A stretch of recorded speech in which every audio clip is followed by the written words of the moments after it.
예수께서 대답하여 이르시되 시몬아 내가 네게 이를 말이 있다 하시니 그가 이르되 선생님 말씀하소서. 이르시되 빚 주는 사람에게 빚진 자가 둘이 있어 하나는 500데나리온을 졌고 하나는 50데나리온을 졌는데 갚을 것이 없으므로 둘 다 탕감하여 주었으니 둘 중에 누가 그를 더 사랑하겠느냐. 시몬이 대답하여 이르되 내 생각에는 많이 탕감함을 받은 자니이다. 이르시되 내 판단이 옳다 하시고 그 여자를 돌아보시며 시몬에게 이르시되 이 여자를 보느냐. 내가 내 집에 들어올 때 너는 내게 발 씻을 물도 주지 아니하였으되 이 여자는 눈물로 내 발을 적시고 그 머리털로 닦았으며 너는 내게 입맞추지 아니하였으되 그는 내가 들어올 때로부터 내 발에 입맞추기를 그치지 아니하였으며 너는 내 머리에 감람유도 붓지 아니하였으되 그는 향유를 내 발에 부었느니라. 이러므로 내가 네게 말하노니 그의 많은 죄가 사여졌도다. 이는 그의 사랑함이 많음이라. 사함을 받은 일이 적은 자는 적게 사랑하느니라. 이에 여자에게 이르시되 내 죄 사함을 받았느니라 하시니 함께 앉아있는 사들이 속으로 말하되 이가 누구이기에 죄도 사하는가 하더라. 예수께서 여자에게 이르시되 내 믿음이 너를 구원하였으니 평안히 가라 하시니라. 아멘.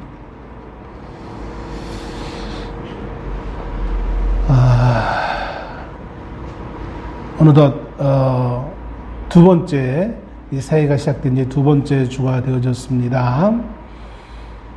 이제 새해의 결심들이 많이 조금 흐려질 법한 그런 시간이 아닌가라는 생각을 해보게 되었습니다. 한 주간 동안 어떻게 보내셨습니까? 또 어떻게 이렇게 한 주간이 그렇게 빨리빨리 지나가는지 모르겠어요. 너무나 정말 빨리 지나갑니다. 이번 주에 내일이죠. 내일 저는 이제 저희 노회에서 신년 할애식이 있어서 목사님들, 사모님들 같이 모여서 예배를 드리고 또 그 이후 식사하고 나서 이후 여러 가지 행사를 하게 되어집니다. 공교롭게도 제가 그것을 이제 담당하는 부서이기 때문에 그런 걸 다 준비하고 하느라고 조금 이러저래 또 신경을 또 많이 쓸 수밖에 없는 상황에 처해 있어요. 내일이 좀 지나야 제가 조금 이제 좀 한가 여유로워지지 않을까라는 생각을 해보기도 합니다. 마음이 참 많이 쫓기고 이것저것 계획하는 것이 많아서 좀 그래요. 그럼에도 불구하고 시간은 이렇게 자꾸 이렇게 흘러가는 것을 보게 되어집니다. 오늘 우리가 말씀 누가복음 7장에 있는 말씀을 봤습니다. 여기 시몬이라는 사람이 나오는데 잘못 이해하시면 이 시몬을 예수님의 12제자 가운데 한 명인 시몬 베드로로 이해하시면 안 된다는 거 우리가 먼저 알아두시고 이 말씀을 볼 수 있기를 바랍니다. 오늘 본문의 말씀은 사실은 40절부터 읽었지만 예수님이 이 시몬이라는 사람에게 질문을 하는 것으로 시작하고 있죠. 그런데 이제 이 질문하는 거를 왜 이런 질문을 하게 되어졌는지 그 배경을 먼저 우리가 한번 잠시 살펴보고 이 본문의 말씀을 나눠야 되지 않을까라는 생각을 해보게 되어집니다. 사실 본문의 이 사건은 한 바리새인이 예수님을 초청한 것으로 시작하고 있습니다. 바리새인은 거의 모든 바리새인들은 예수님을 좋아하지 않았습니다. 거의 99.9%의 바리새인들은 예수님을 싫어하고 예수님을 미워했고 어떻게 하면 예수님을 책잡아서 그걸 좀 넘어뜨릴까라는 그런 생각을 가지고 있던 부류의 사람들이 바리새인이었습니다. 성경에 나와 있는 이 바리새인이라는 사람들은 종교적으로 본다면 대단히 종교적 열심을 가지고 있는 사람들이었습니다. 그리고 그들의 사상을 보면 하나님의 말씀대로 열심히 믿으려고 했던 사람들이었던 것을 보게 되어집니다. 금식하라고 한 거 금식 지키고요. 기도하라는 거 기도하고요. 또 가난한 자들을 구제하라고 했기 때문에 구제하고요. 여러 가지 봉사를 하고요. 정말 열심히 단지 그냥 신앙인의 측면으로 본다면 너무나 열심인 신앙인으로 이해할 수도 있는 그런 부류에 있는 사람들인 것을 보게 되었습니다.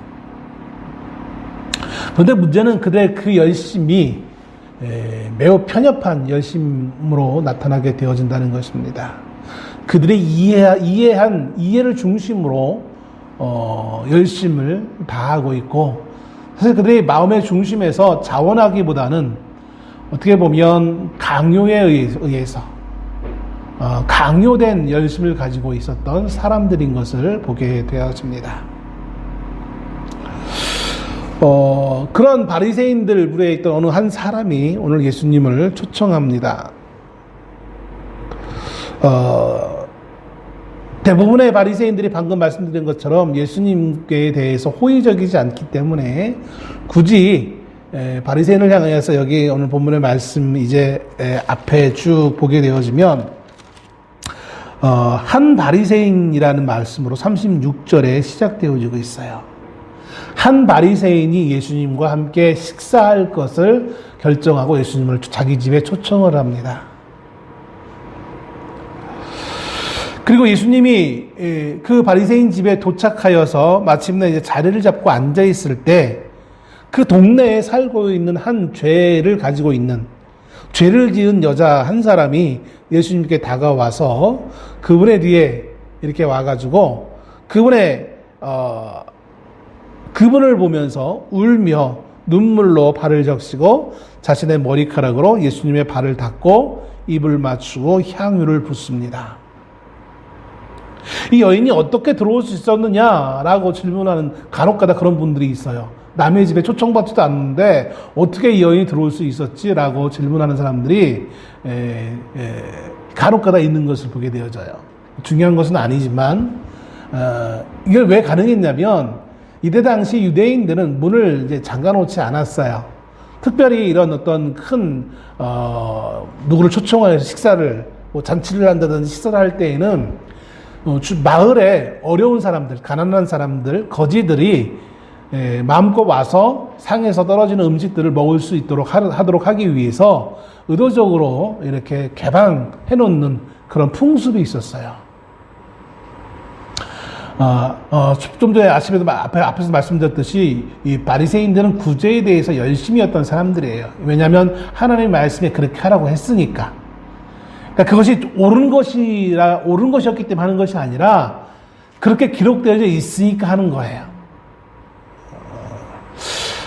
그래서 누구나 좀 배고픈 사람들, 어려운 사람들은 와서 음식을 먹을 수 있는 그런 풍습이 있었기 때문에 이 여인이 비록 정식으로 초청을 받지는 않았지만 이 바리새인 집에 들어와서 아무 누구의 그런 제지도 받지 않고 예수님이 있는 식사 자리에까지 올 수 있었던 거예요. 자, 유대인들은 식사를 할 때 우리 같이 정자세에 앉아 있는 것이 아니라 식탁에 왼손을 이렇게 좀 기대가지고 이렇게 기대가지고 다리를 쭉 옆으로 쭉 뻗습니다.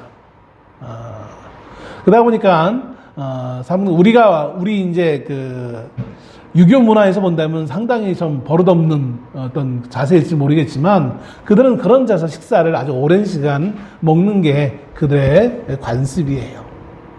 예수님의 머리와 다리는 상당히 많이 떨어져 있을 수밖에 없죠.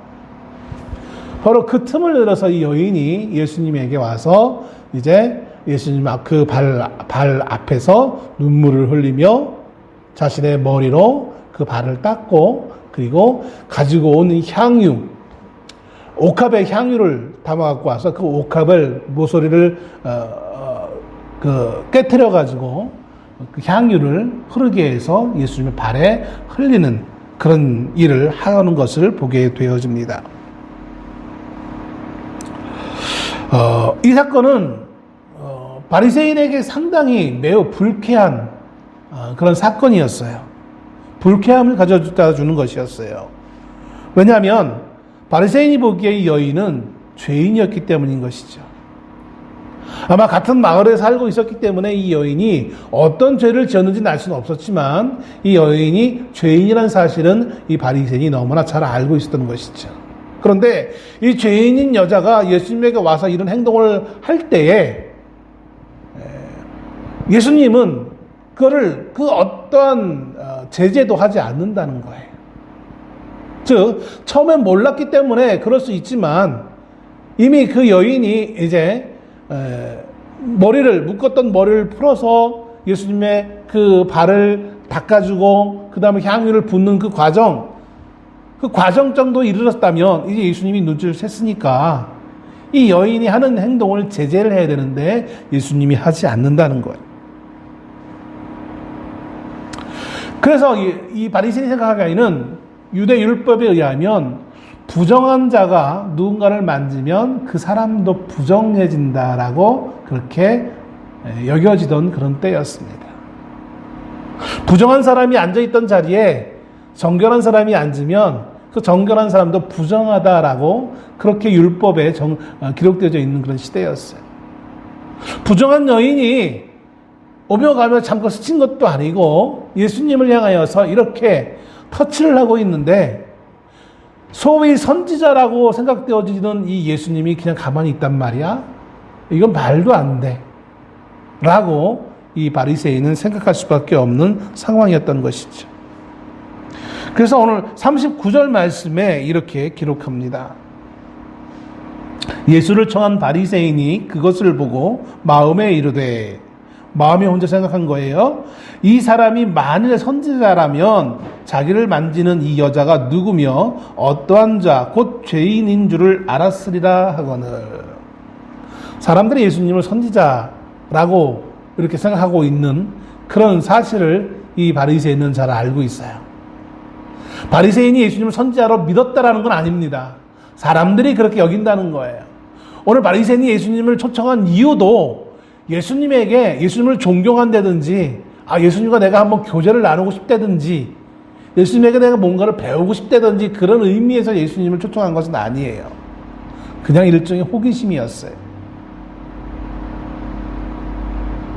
왜 그런 사람이 있잖아요. 누가 좀 똑똑하다고 소문이 나면 정말 똑똑해 한번 내가 한번 확인해 봐야지. 뭔가 잘났다는 사람이 있으면 정말 그렇게 잘났어? 내가 한번 확인해 볼게. 자, 그런데 오늘 바로 이와 같은 사건이 지금 일어나고 있는 것이죠. 여기 이 사람이 만일이라는 이 단어는 상당히 매우 완곡한 어법으로 점잖게 표현하고 있지만 이거를 그냥 그 단어의 그 의미를 그대로 표현한다면 이런 식으로 표현할 수 있어요. 이자가 만일 선지자라면 그러니까 얼마나 지금 이게 점잖게 이 사람이 점잖게 표현한. 근데 이제 저작거리 시장에서 한다면 이자가 이 녀석이 뭐 이런 식의 의미가 되어지는 것이죠. 그러니까 얼마나 이 바리새인이 그 마음속에 한순간 예수님을 향하여서 심지어 분노의 감정이 여기에 담겨 있는지 이 사람이라는 이 단어 가운데 매우 함축적으로 여기 표현되어져 있는 것을 보게 되어집니다. 자, 마음에 그런 생각을 가지고 있는 바리새인, 그 바리새인의 마음을 예수님이 아시고 이제 오늘 본문 40절에 있는 말씀을 통하여서 이 바리새인에게 질문을 던지고 있는 것입니다.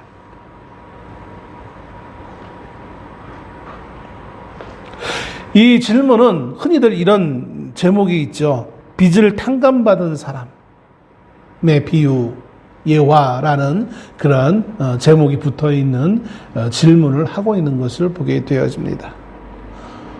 오늘 이 본문의 말씀 앞에 나와 있는 이 한 여인이 예수님에게 발에 이 향유를 붓는 이 사건을 보면서 해석을 하면서 마태복음 26장이나 마가복음 14장, 요한복음 12장에 나사로의 동생 마리아가 향유를 부었던 사건과 혼동하는 경우가 너무나 많은 것을 봅니다. 성경에 나사로, 우리가 죽었다가 살아난 나사로 있죠. 그 나사로의 동생이었던 마리아가 예수님에게 향유를 부은 사건이 나옵니다. 그 사건과 오늘 본문의 사건은 내용은 유사하지만 전혀 다른 장소, 다른 사람이 부은 사건이에요. 근데 이것을 자꾸 혼동하시는 분들이 참 많아요. 말씀을 준비하면서 제가 주석을 몇 권을 보기도 하고 다른 목사님들 설교를 몇 개를 보기도 했는데 너무나 많이 혼동을 하세요. 주석에도 보면 이 누가복음 이 사건을 예수님이 십자가에 죽으시기 약 일주일 전에 있었던 사건으로 이렇게 설명을 하고 있어요. 예수님이 죽기 일주일 전의 사건은 나사로의 집에서 나사로의 동생 마리아가 봤던 사건이에요. 예수님이 그 사건을 통해서 뭐라고 말씀하시냐면 이것은 내가 내 십자가의 죽음을 예비하는 사건이다라고 예수님이 그것을 해석해 주셨어요. 그렇기 때문에 그건 일주일 전에 있었던 사건이 맞아요. 그런데 오늘 본문의 말씀은 그것과 동일하게 예수님이 십자가에 죽기 일주일 전에 있었던 사건이 분명히 아닌 것입니다. 이것을 상당히 많이들 헷갈려 하시고 잘못 해석해서 전달하는 경우들이 종종 있는 것을 보게 되었습니다. 오늘 사건은 예수님의 십자가의 죽으심 사건을 설명하는 사건이 아니라 예수님의 구원하심과 구원받은 사람의 감사의 삶에 대해서 말씀하고 있는 거예요. 오늘 2024년 한 해를 가면서 우리가 어떤 모습으로 살아가야 될까 좀 고민을 해봤어요. 작년 연말에 송구영신 예배를 드리고 하면서 우리가 말씀을 많이 보자라고 말씀을 많이 보는 어떤 그런 한 해를 보내자라고 말씀을 증거한 것도 있는데 그거 외에 또 다른 우리에게 필요한 것이 무엇이 있을까 고민을 하다 보니까 이 감사의 삶이에요.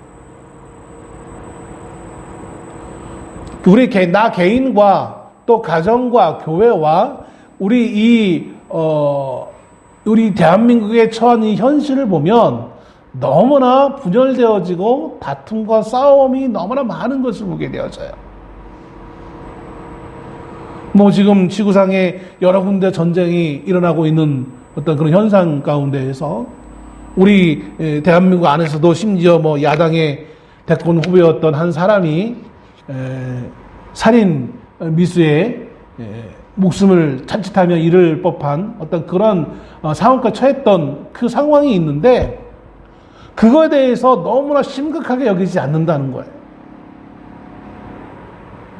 너무나 우리가 남을 미워하고 정죄하고 싸우는 것을 너무나 당연한 것으로 여기는, 그러면서 마치 그것이 정의를 실현하는 것처럼 우리는 착각하며 목소리를 높이며 우리 한국 사회가 분열되어지고 있는 모습을 보게 되어진다는 것이죠. 우리 하나님이 우리에게 명령하시는 것은 그런 다툼과 싸움이 아닌데 우리는 자꾸 우리가 가지고 있는 신념과 우리가 가지고 있는 이렇게 해야만 돼라는 내가 가지고 있는 어떤 그런 생각을 통하여서 이 사회를 자꾸 더욱더 어둠으로 더욱더 폭력으로 이끌어가는 모습이 있는 것이 아닌가라는 생각을 해보게 되었습니다. 오늘 본문에 나와 있는 바리새인이 바로 그런 대표적인 사람이었다는 사실인 거예요. 반면에 본문에 등장하는 한 여인은 이 여인이 어떤 여인인지 이 이름이 무엇인지 아무도 몰라요. 여러 가지 많은 추측을 하고 있는데 성경은 이 이름을 얘기해 주지 않고 있어요. 복음주의에서는 성경에서 말하고 있지 않는 것은 굳이 알 필요가 없다라고 이렇게 받아들입니다.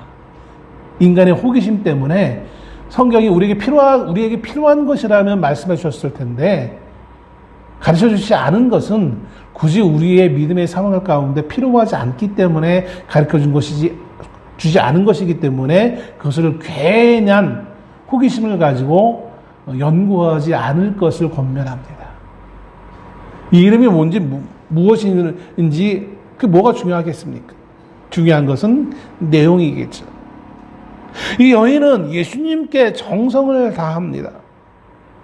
예수님께서 바리새인에게 시작한 것처럼 이 바리새인은 예수님이 이 집에 들어섰을 때 발 씻을 물도 주지 않았고 입을 맞추지도 않았으며 머리에 감람유도 부어주지 않았어요. 이게 46절 말씀이에요.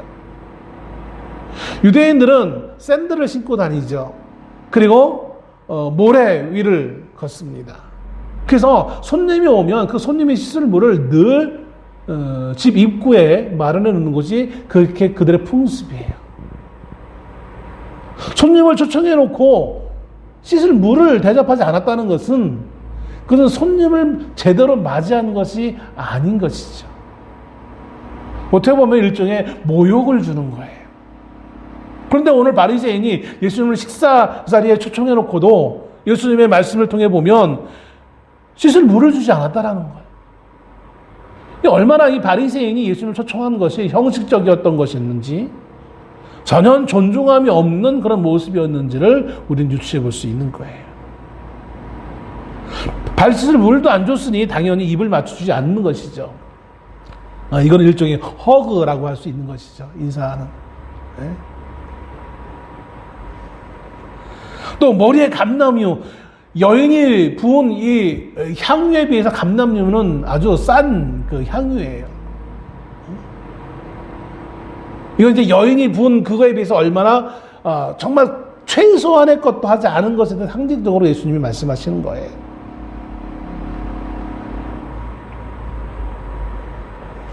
그는 이 바리새인은 예수님을 초대는 했지만 어떻게 보면 냉랭한 자세로 예수님을 맞이하였던 것을 보게 되었습니다.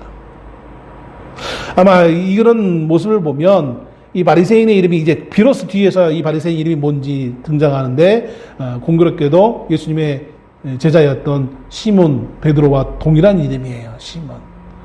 이제 이 시몬이라는 이름은 유대인들에게 매우 흔한 이름이었죠. 이 시몬이라는 바리새인이 예수님을 초청한 이유가 예수님께 대해서 예수님을 사랑하거나 예수님을 존경하거나 앞에서 말씀드렸듯이 뭔가를 배우기 위한 목적이 아니었다는 사실을 분명하게 찾아볼 수 있는 것입니다. 그는 예수님을 믿지 않으려 했을 뿐만 아니라 선지자로조차도 인정하지 아니하려고 했던 거예요. 만일 이 사람이 선지자이거든 이라는 말을 통하여서 선지자임을 믿지도 않은 거예요. 왜냐하면 이 여인이 죄인이었는데, 선지자라면 반드시 여인이 죄인이라는 것을 분별할 수 있는 능력이 있어야 되는데 그러지 않는 걸 보니까 이 사람들은 예수를 선지자라고 이야기하지만 전혀 이 사람은 선지자가 아니다라고 이제 확신하고 있는 것이죠.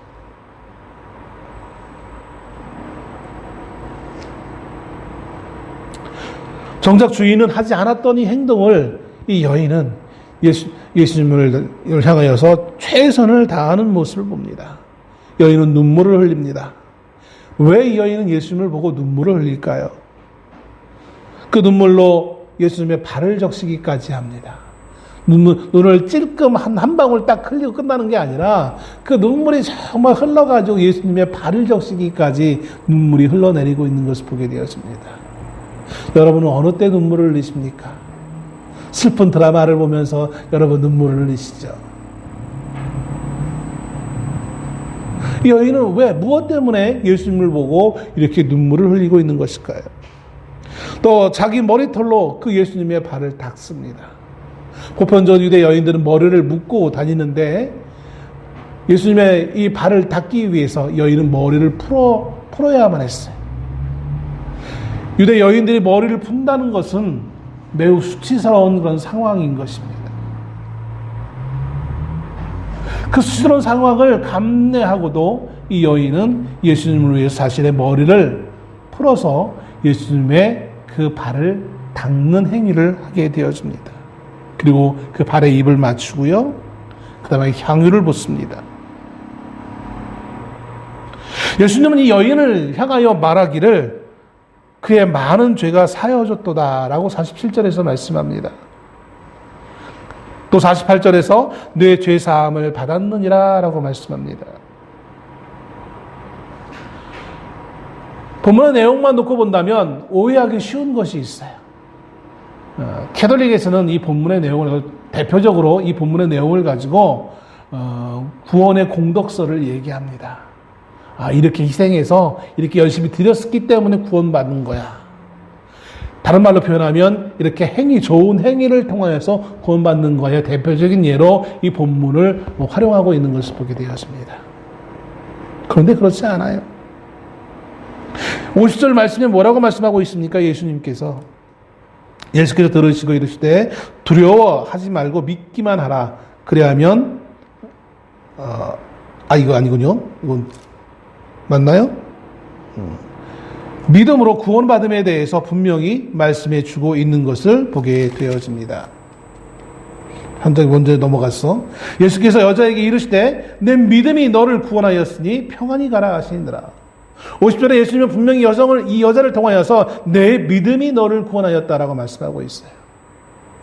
내가 열심히 예수님을 섬겼기 때문에 구원받았다라고 말씀하시지 않아요. 믿음이 구원했다라고 말씀하고 있는 거예요. 또한 이어지는 오늘 본문에 나와 있는 이 예수님이 이 바리새인에게 했던 이 질문에 나와 있는 이 내용에서도 우리가 한번 찾아볼 수 있는 것을 보게 되었습니다. 예수님이 바리새인에게 질문을 던지죠. 이 질문에는 두 사람이 등장합니다. 두 사람의 빚진 자가 등장합니다. 한 사람은 500데나리온을 빚집니다. 또 한 사람은 50데나리온을 빚집니다. 500데나리온, 50데나리온 얼마의 가치가 있느냐? 그건 중요하지 않아요. 물론 50데나리온보다 500데나리온이 더 가치가 더 크겠죠. 뭐 이렇게만 우리가 여러분이 이해하시고 그걸 괜히 굳이 뭐 곱하기 해가지고 얼마 우리 현재 돈으로 얼마야? 그렇게 계산할 필요는 없어요. 중요한 거는 한 사람은 500데나리온을 빚졌고 또 한 사람은 50데나리온을 빚졌다라는 거예요.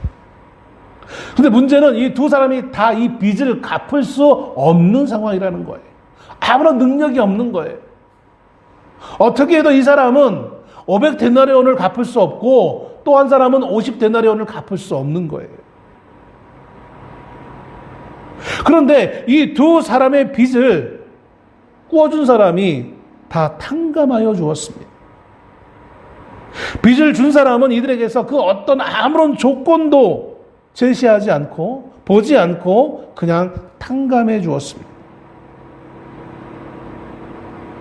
42절 말씀에 갚을 것이 없으므로 둘 다 탕감하여 주었으니, 그죠? 이 탕감한다라는 것은 무효로 주다, 취소하다라는 거예요. 빚이 있었는데 이제 빚이 없다라고 해주는 거예요. 아주 과거형으로 표현을 하면서 이제 빚이 정말 없어진 걸로 처리해 준 것이죠. 근데 이 탕감하다라는 이 말의 어원을 찾아가 보면 어떤 단어가 나오냐면 은혜라는 헬라어 카리스라는 단어가 나옵니다. 탕감이라는 단어는 은혜라는 단어에서 나오게 되어진 단어라는 거예요. 무효로 해주는 이 단어는 은혜라는 단어에서 나오게 되어진 거예요. 이 비유는 우리를 구원하신 하나님의 은혜가 우리의 노력과는 전혀 무관하게 값없이 주어졌음을 나타내고 있는 것입니다. 예수님이 계속해서 이 바리새인에게 묻습니다. 자, 이렇게 모두 다 두 사람을 무효로 해줬는데 그러면 이 두 사람 중에 누가 더 빚주는 사람을 사랑해야 하겠느냐라고 질문을 합니다. 500데나리온을 탕감해준 사람, 탕감받은 사람, 50데나리온을 탕감받은 사람, 이 두 사람 중에 누가 더 이 빚을 탕감한 사람을 더 사랑해야겠느냐. 바리새인은 지극히 상식적인 답을 합니다. 더 많이 탕감받은 사람, 즉 500데나리온을 탕감받은 사람이 더 사랑하지 않겠습니까? 지극히 상식적이지 않습니까?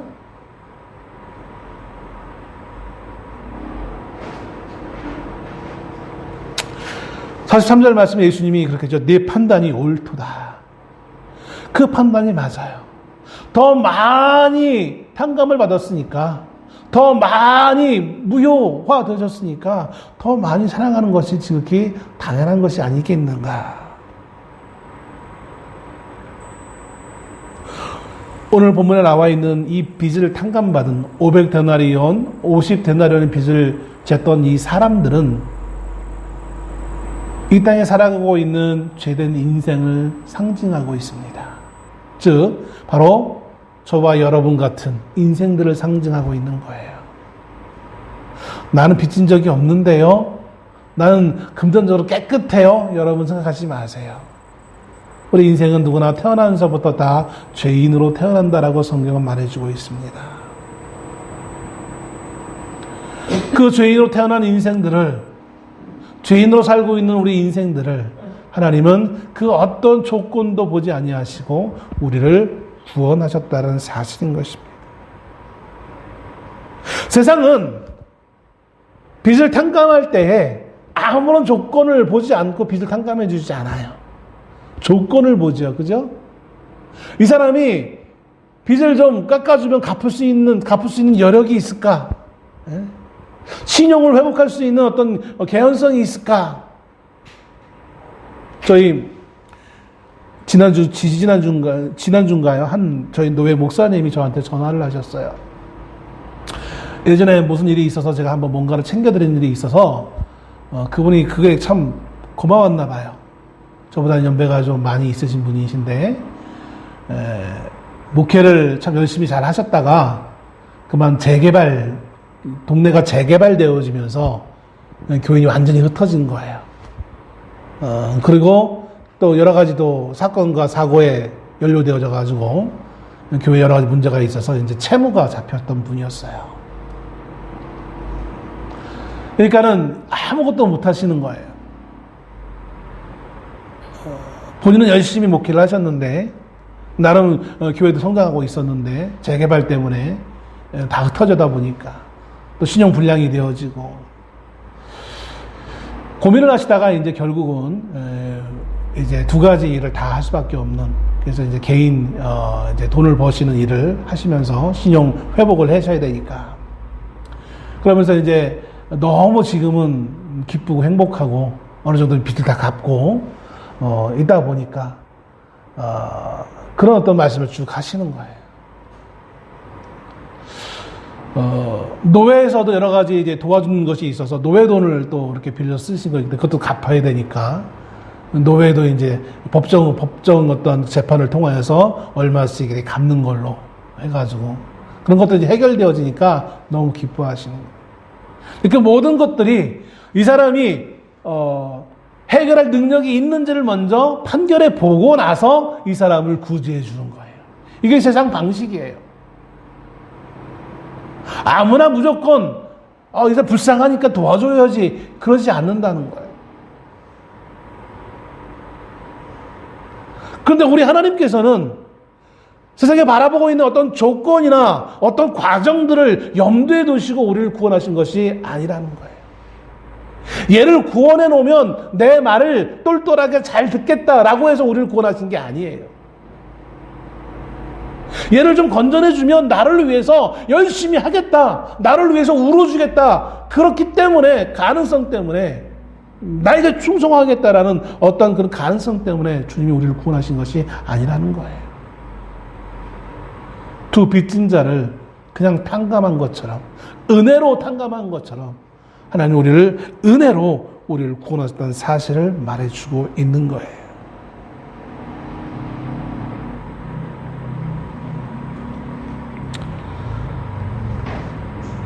오늘 탕감받은 두 사람이 자신을 탕감해준 그 사람을 사랑하는 것은 지극히 당연한 것임을 예수님의 이 비유 가운데 말씀해 주고 있는 것을 보게 되었습니다. 오늘 47절 말씀에 이러므로 내가 네게 말하노니 그의 많은 죄가 사하여졌도다. 이는 그의 사랑함이 많음이라. 오늘 본문의 말씀을 잘못 이해해서 이 여인이 이렇게 열심히 했기 때문에 구원받았겠거니 라고 생각하는, 그것은 전혀 옳은 것이 아닌 거예요. 오늘 본문에 등장하는 여인은 용서받기 위해 예수님께 나와서 이런 행동을 한 것이 결코 아니었습니다. 이 여인이 예수님에게 와서 눈물을 그 발에 흘린 것은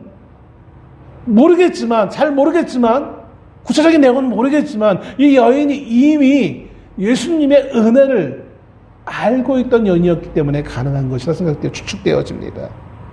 즉 이 여인이 온 이유는, 예수님이 온 이유는 감사하기 위해 온 거예요. 바리새인이 하지 않은 행동을 한 이유는 이 여인이 예수님에게 감사하기 위해 온 거예요. 죄인된 이 여인이 죄인이었지만, 그래서 많은 사람들로부터 손가락질을 받고 흔히 요즘 많은 말로 왕따를 당하는 그런 상황에 처해 있는 여인이었지만, 그런데 어느 순간 예수님을 알게 되어지고 예수님에 의해서 구원에 대한 은혜를 경험한 여인이었다는 사실인 거예요. 그래서 여인이 예수님의 발 앞에 와서 눈물로 그 발을 적시고 자신의 머리털로 그 발을 씻고 향유를 붓는 거예요. 모든 이들이 자신을 외면하고 자신을 정죄하고 이 여인은 죄인이야라고 했던, 그렇게 다 손가락질하는 그 상황 가운데 유일하게 예수님이 이 여인을 바라보시고 이 여인에 대해 구원을 선포하시기에 그것이 너무나 감사하여서 예수님에게 자신의 모든 것을 쏟아 붓는 행동을 할 수밖에 없었던 거예요. 오늘 본문의 말씀의 흐름에 보면, 흐름상으로 본다면 이제 비로소 이 여인이 마치 구원받는 것처럼 그런 내용의 뉘앙스의 말씀이 나와요. 그렇지 않아요? 예수님이 그렇게 말씀하시잖아요. 48절에 이에 여자에게 이르시되 내 죄사함을 받았느니라. 또 50절에도 너를 구원하였으니 평안히 가라. 마치 이 순간 그렇게 된 것 같이 보여요. 근데 예수님의 말씀은 지금 현재형입니까? 과거형입니까? 과거형이에요. 지금 받은 게 아니에요. 지금 받은 게 아니라 이미 언젠가는 모르겠지만 예수님을 통해 만나서 죄사함을 이미 받은 거예요. 오늘 여인이 예수님에게 와서 이 행동을 하는 것은 자신이 죄사함 받은 것을 이제 증거하는 거예요. 마치 우리가 교회에 왜 간증을 하는 것처럼, 예전에 내가 이런 죄인이었는데 지금 내가 이렇게 용서받았고 내가 하나님의 은혜 가운데 살고 있습니다라고 간증하는 것처럼, 예전엔 내가 죄 가운데 매여 죄된 인생을 사는 그런 인생에 불과했지만 오늘 내가 예수님의 은혜로 받고 이렇게 구원받아 감사하는 그런 변화된 사람이라는 사실을 그의 행동을 통해 보여주고 있는 거예요. 예수님이 그래서 말씀하시는 거예요. 그의 많은 죄가 사하여졌도다. 이는 그의 사랑함이 많음이라. 이 여인이 사랑함이 많은 여인이에요. 이 여인이 처음부터 사랑을 많이 하는 여인이었겠습니까? 아니에요. 이 여인은 분명히 바리새인이 이해했던 것처럼 죄인이었던 인생이었어요. 바리새인이 알기에 이 여인은 죄인이었어요. 그가 생각하고 있는 지식선에서, 그가 살고 있는 상식선에서 그의 견해는 이 여인은 그냥 죄인이었어요. 그런데 예수님의 눈에는 이 여인은 어떤 여인이었습니까? 많은 사랑하는 여인이에요. 많이 사랑하는 여인이에요. 어떻게 많이 사랑하는 여인이 될 수 있었습니까? 예수님을 만나고 예수님에 의해서 구원받았기 때문인 거예요. 얼마나 많은 것을 탕감받았는지 이 여인이 깨닫기 때문에 그런 거예요. 오늘 우리가 사랑하지 못하는 이유는 우리가 얼마나 하나님의 사랑을 많이 받았는지를 몰랐기 때문에 그런 거예요. 다른 말로 표현하면 우리가 얼마나 죄인인 인생인지 모르기 때문에 그런 거예요. 내가 구원받은 것이 마치 당연한 것처럼 착각하며 인생들은 살아가요. 내 가치관으로, 내 사상으로, 내 것으로 사람들을 분별하며 정죄하며 나는 저 사람과는 달라. 저 사람은 죄인이지만 나는 달라. 정죄하며 내 생각과 다른 모든 이들을 정죄하며 그들을 어떻게 하면 이 땅에서 없을까 저주하며 그들을 조롱하며 멸시하며 우리 인생들을 살아가고 있는 것을 보게 되었습니다. 예수 믿는다고 하면서 예수님의 그 사랑을 입었다고 하면서 얼마나 많은 저주와 조롱을 하며 우리는 살아가고 있습니까? 저 사람은 그렇게 저주받아 마땅할 만한 사람이야 라고 우리는 합리화하면서 살아갑니다. 그러나 그럴 사람은 아무도 없어요. 마땅히 저주받을 만한 사람은 처음부터 없어요. 우리는 누구나 다 동일하게 하나님 앞에 동일한 죄인일 뿐인 거예요.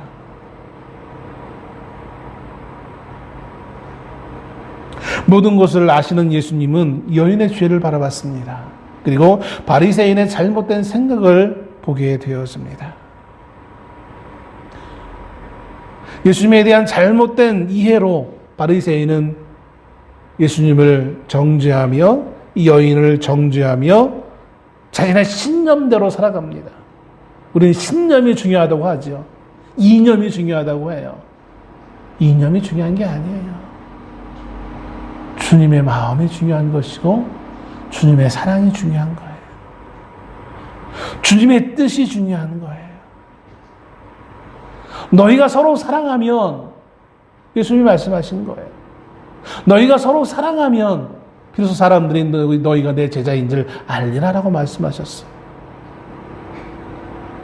근데 왜 우리가 믿음의 사람들이 이렇게 사랑함이 많은 것이 아니라 오히려 사랑하지 못하고 정죄하며 조롱하며 세상을 향하여 이런 잘못된 모습으로 우리가 살아갑니까?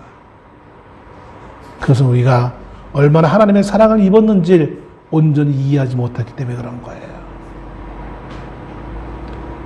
하나님은 오늘 본문의 말씀을 통해서 이 한 여인의 헌신을 통하여 이렇게 헌신하라, 이것을 우리에게 교훈하기 위한 것이 아니라 사랑을 받은 사람이, 하나님의 사랑을 받은 사람이 이렇게 사랑하며 살아갈 수 있음을 우리에게 말해주고 있습니다.